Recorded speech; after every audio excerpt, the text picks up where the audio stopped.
Observar que eu estou trabalhando bem em cima do manual mesmo, porque ele está com bem, bem direto, né? Bem interessante.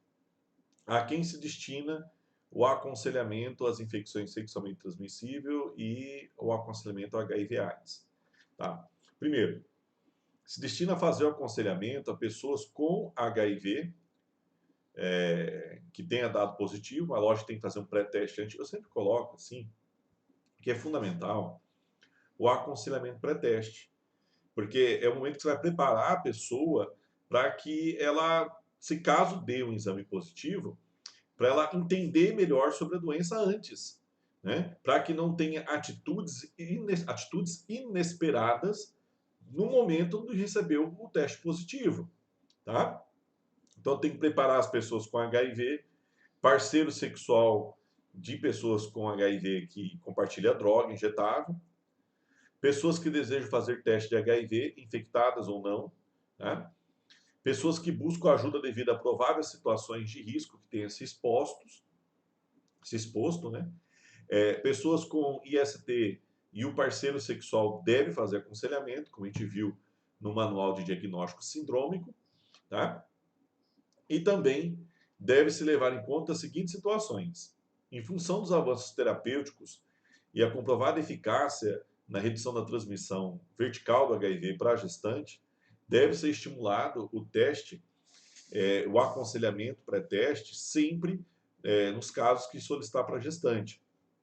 Eu lembro um caso de uma gestante em que eu fiz a primeira consulta de pré-natal, eu fiz o aconselhamento pré-teste dela, e ela tinha conhecido um mototaxista em Rio Preto e tinha tido relações sexuais com ele desprotegido e acabou engravidando dele, mas não tinha muito vínculo com ele. E, e aí, ao fazer o aconselhamento pré-teste, tudo eu coloquei. Caso o exame dela viesse positivo, qual seria a atitude dela? E ela falou que queria entender mais sobre a doença, né? No pré-teste. E aí eu expliquei bastante sobre HIV, expliquei que ela não poderia amamentar caso viesse positivo, expliquei sobre o tratamento da doença, sobre o baixo risco da criança nascer com HIV positivo, descobrindo, né, e fazendo tratamento com ela em todo o pré-natal, se caso desse positivo o exame, né. Então tínhamos um diálogo assim bem técnico e bem interessante. E aí o retorno dela foi em consulta médica. E o teste era positivo.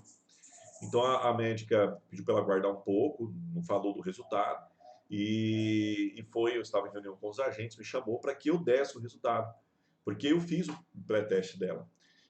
Na época não tinha teste rápido para HIV, o teste era sorológico, né?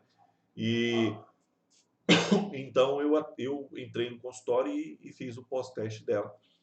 No momento, assim, eu entreguei o resultado do exame, sem muitas delongas, né? Recapitulei só as atitudes que ela comentou comigo que teria caso o exame viesse positivo, expliquei um pouco sobre a doença mais e aí já entreguei o resultado do exame para ela e ela tomou atitude, assim, chorou um pouco na hora, eu aguardei a reação dela, né, o término dela estar emocionalmente abalada com o resultado do exame, e logo ela olhou para mim e foi bem interessante que a atitude que ela falou que ia ter no pré-teste, ela teve no pós. Ela falou para mim assim, e agora, o que, que eu faço? Vamos tratar? O que é? Como que é, né? E aí comecei a orientar ela, tudo, aí chamei a médica da equipe, e aí conversamos e foi feita a referência para o nível secundário, para ela poder fazer o tratamento. Inclusive liguei para o CTA de Rio Preto, né? E consegui agendar no mesmo dia. O pré-natal foi pela manhã, pela tarde já estava sendo atendida já pelo CTA.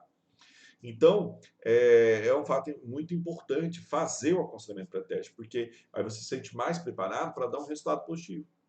Porque se você não faz o pré-teste, você só pede exame e depois na hora de você entregar o exame, você não sabe a reação que o paciente vai ter.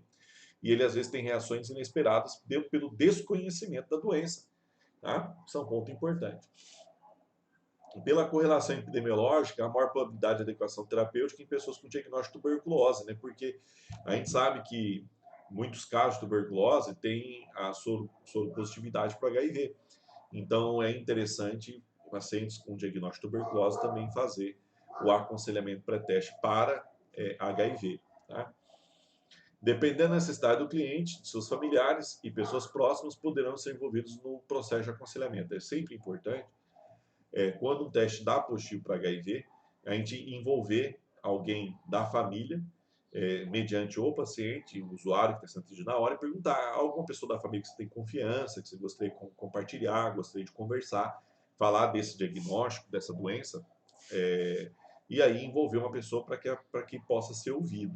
Isso é um aspecto bastante importante também. Todas as pessoas sexualmente ativas precisam estar conscientes de uma relação sexual que teve penetração sem preservativo, do risco, inclusive do sexo oral, na transmissão do HIV e das doenças sexualmente transmissíveis. É um ponto importante, né?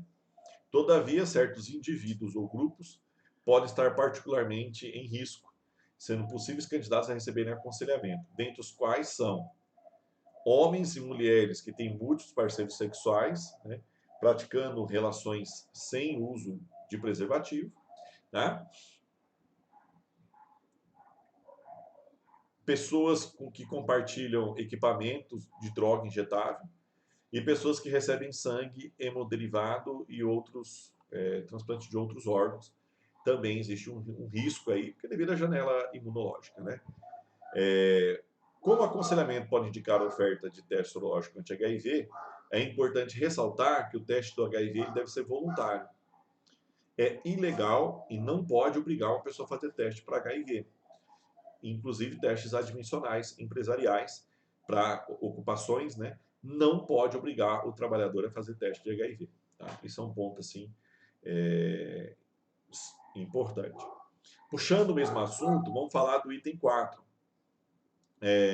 Quem faz o aconselhamento?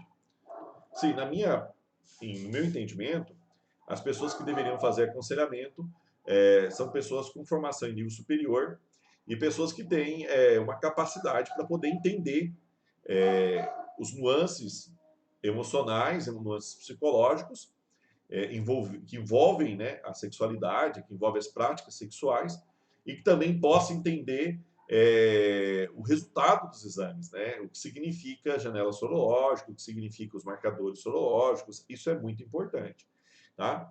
Então, devem ser profissionais treinados, membros de comunidade, aí eu acho muito estranho, porque como que o membro de comunidade fazer um aconselhamento e pedir teste, né? De organizações civis que trabalham com AIDS devidamente treinados, né? Eu acho que mais para o profissional de nível superior. É importante que a pessoa realize o aconselhamento e tenha conhecimento atualizado sobre as infecções sexualmente transmissíveis, o HIV/AIDS, em especial disponibilidade para reconhecer suas próprias limitações e potencialidades. Assim, eu participei de vários cursos de aconselhamento, inclusive no CTA hoje São José do Rio Preto eu participei de curso, quando era gerente do Unidade da Família em Rio Preto. E assim, é muito importante você não colocar a sua a sua bagagem religiosa e as suas práticas sexuais, você não colocar no aconselhamento que você esteja fazendo para alguém. Porque você não pode julgar, você não pode recriminar, você não pode criar obstáculos com o seu paciente. Tá? Isso é muito importante. Então, se você não se sente preparado para fazer o aconselhamento, é melhor não fazer. Se você tem dificuldade em falar sobre sexualidade, em práticas sexuais, das mais diversas possíveis, então você não deve fazer aconselhamento. Isso é um ponto assim muito importante. Então, valorizar o cliente, o que ele sabe, o que ele pensa, o que ele sente, o que significa para ele, o que significará para ele ter uma doença sexualmente transmissível. Perceber as necessidades do cliente e dar respostas a estas necessidades. Tá? Uma coisa que eu sempre tive muita dificuldade de lidar, e eu acredito que seja um dos pontos mais difíceis, é com pessoas casadas. Porque as pessoas, a gente vai falar sobre práticas sexuais seguras, o uso do preservativo, do sexo oral com preservativo, e isso é de difícil aceitabilidade entre casais. Né? Então, isso é algo que não pode ficar para mim enquanto profissional, que tem que colocar essa responsabilidade para a pessoa que está tomando uma decisão para a vida dela. Então, ela reflete sobre isso. Tá? Mas o índice de uso de preservativo é muito baixo, tá? Pelo que eu observei na minha prática profissional. Respeitar sempre a singularidade do cliente, ou seja, as características dele, as decisões dele, tá? É um ponto a ser respeitado. Essas disponibilidades facilitam a construção de um vínculo e de confiança, porque se você é capaz de respeitar a pessoa que é profissional do sexo e fazê-la refletir sobre como ela está se expondo e os riscos, mas sem julgamento, mas trazendo ela para uma reflexão, isso é muito interessante. Isso é muito interessante e é fundamental, tá? Todos os profissionais da equipe deveriam estar aptos a desenvolver o aconselhamento, mas infelizmente nem toda pessoa dá conta disso, tá? Pelas características do trabalho do médico, assim como o papel social que o médico ocupa, ele é um profissional que no dia a dia ele vai lidar com uma série de pacientes, de usuários que vão precisar de aconselhamento, né? Por isso a gente vai abordar com muita profundidade esse assunto hoje, tá? Então, aqui concluímos a etapa de quem faz o aconselhamento, tá? E a etapa de a quem se destina o aconselhamento. Quem é o grupo-alvo para aconselhamento, tá? Obrigado a todos aí e bons estudos. Teremos mais 2 videoaulas desse assunto, são 5 videoaulas. É um assunto bem interessante, tá? Para podermos estar aprofundando sobre ele. Obrigado a todos.